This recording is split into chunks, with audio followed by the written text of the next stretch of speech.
She shut me out on Christmas and laughed with the family. But 10 minutes later, she was on my doorstep begging for my help with her wedding. I, 32M, stood on my sister's doorstep that Christmas evening holding a bottle of expensive wine, feeling like a fool for showing up uninvited and still hoping deep down that I might finally be welcomed. The warm golden glow from inside her house spilled across the snow, painting the ground in comforting rectangles of light, while the familiar sound of my family's laughter drifted through the walls like music I wasn't allowed to hear. For a brief second, I imagined being inside with them, sharing food, jokes, and warmth. But when the door opened, my sister looked at me, rolled her eyes so hard I thought they might stick, and said with coldness that cut through the winter air, "We don't want you here. Go ruin someone else's holiday." Through the door, I caught a glimpse of everyone gathered around the dining table. Mom and Dad, my younger brother with his wife, even my aunt and uncle who had traveled from 3 states away. They were all laughing, faces lit with joy, and not a single person noticed me standing in the snow outside like an unwanted stranger. I nodded slowly, whispered, "Got it," and turned back toward my car. Each step across the snow made a hollow crunch, echoing the ache in my chest that spread like spilled wine on white cloth. It wasn't the first time they had shut me out, but the pain always felt fresh, a reminder that no matter how hard I tried, my place in this family was conditional. For years, my family remembered me only when it was convenient. When I was struggling, working 80 hours a week and living on cheap ramen, I was invisible. But once my business became successful, my phone started ringing again. My sister in particular perfected the art of treating me like a walking wallet, friendly when she needed something, cold when she didn't. Sitting in my car that night, watching the house glow with warmth I was denied, I made a decision that would change everything. I scrolled through my contacts until I found the number of my sister's wedding planner. Yes, I had it because for months I had secretly been coordinating behind the scenes. My sister was getting married in 6 months, and I knew she and her fiancé were struggling financially, cutting costs, downgrading the venue, reducing the guest list. What she didn't know was that I had planned to surprise her with a check for $50,000 to cover everything she dreamed of. The venue she loved, the elegant flowers, the photographer she couldn't afford. I had wanted to make her day perfect. But as I sat there in the car, the reality sank in. I was trying to buy love from people who never truly valued me. So I called the planner and calmly explained that the anonymous donor had withdrawn their offer. She sounded confused, even alarmed, but I confirmed it. The money was gone. Then I went further. I contacted the venue, the florist, the photographer, and one by one I canceled the arrangements I had secretly paid for. Within 20 minutes, I dismantled the entire dream wedding they thought had been magically gifted. By the time I drove away toward downtown, my phone was already buzzing with calls from vendors. And while a part of me felt guilty, another part, a bigger part, finally felt something I had longed for my entire life with my family: power. When I reached my apartment, I poured myself a glass of that expensive wine, sat by the window, and watched the city lights flicker peacefully against the snow. For once, I wasn't the one standing outside looking in. 10 minutes later, the peace shattered with loud hammering at my door and my sister's voice screaming my name. I opened the door slowly, and there she was, my sister, her face flushed from the cold and her eyes red from crying. She was still wearing the same green sweater she had on when she told me to go ruin someone else's holiday. Only now, instead of confidence and contempt, she was drenched in panic. She pushed past me, practically stumbling into my apartment as tears streamed down her face. Between shaky breaths, she begged to know what had happened, why every vendor was calling her in a frenzy, why deposits were suddenly being refunded.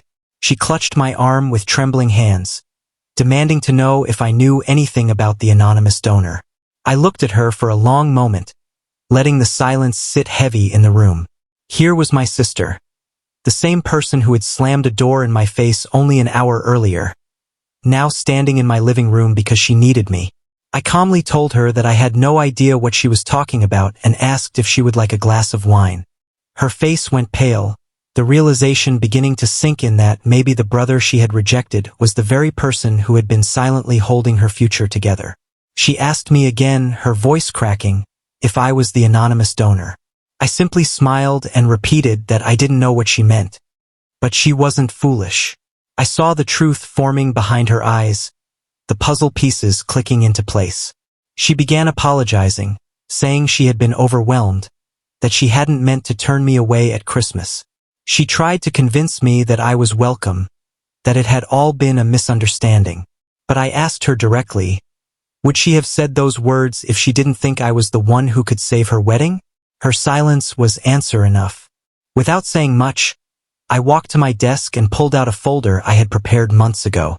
Inside were contracts, receipts, and emails, proof of every payment I had made. I handed it to her. Her hands shook violently as she flipped through the pages, realizing that the fairy tale wedding she had been promised had been a gift from the brother she had just humiliated. And now it was gone. She looked up at me with mascara-stained cheeks and whispered that she didn't understand why I had done this. I sat back and told her the truth, that I had wanted to give her the wedding of her dreams because despite everything, she was still my sister. But as I stood outside that night, watching my entire family laugh without me, I finally understood that I had spent years trying to buy their love.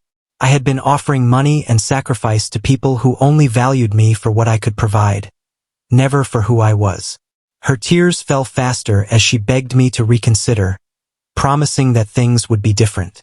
But I told her calmly that my decision was final. The following days were chaos. My phone exploded with calls from family members. My mother called crying, accusing me of ruining my sister's life during the holidays. My father left long voicemails lecturing me about family loyalty. My brother sent texts full of anger, calling me petty and cruel. But what struck me the most was that not a single one of them mentioned Christmas night. Not one apologized for excluding me, or even asked why I was hurting. They only cared now that their precious wedding was falling apart. My sister showed up twice more that week. The first time, she brought my parents along, hoping they could guilt me into reinstating the funding. My mother pleaded, saying this wasn't like me. My father insisted that family was supposed to support each other through thick and thin. I reminded them that support had always been a one-way street in our family, and asked them where this sudden loyalty had been on Christmas night. The silence that followed told me everything I needed to know. Her second visit was different. She came alone, her eyes softer, her words quieter. She admitted she had been wrong, that she had taken me for granted. She promised that if I helped with the wedding, she would make sure I was never excluded again. But I asked her a simple question. What would happen after the wedding was over? Would I still matter then? Or would I once again be forgotten until the next time someone needed money? Her lips trembled as she swore things would be different. But deep down we both knew the truth. Patterns like that don't disappear overnight. So I stood firm. I told her that while I believed she was sorry, her apologies could not erase years of using me like a bank account. The wedding funding was gone, but more importantly, so was my willingness to keep fighting for a seat at a table where I was never truly wanted. She left in tears, and for the first time in my life, I felt at peace. In the weeks that followed, my phone never stopped ringing. Relatives who hadn't spoken to me in months suddenly became vocal defenders of family unity. They begged, guilt-tripped, and accused, but not one of them had the courage to say, "We were wrong to treat you that way." Every call, every message, every attempt to convince me to save my sister's wedding only proved what I had always suspected. My worth to them was conditional. 2 weeks into January, my aunt reached out and asked to meet for coffee. Out of pure curiosity, I agreed. She surprised me with an immediate apology, admitting that she regretted staying silent on Christmas night when she should have spoken up. Then she revealed something I hadn't known, that my sister had been poisoning the family against me for months, painting me as arrogant, claiming I thought I was too good for them since my business took off. It was a lie, but they believed it. She told me that when they learned I had been the anonymous donor, the entire story my sister had spun collapsed. Her honesty cut deep. I realized that night on the doorstep had not been a simple outburst. It had been the culmination of a narrative designed to keep me on the outside. And for the first time in my life, I stopped wishing for their approval. 3 months passed.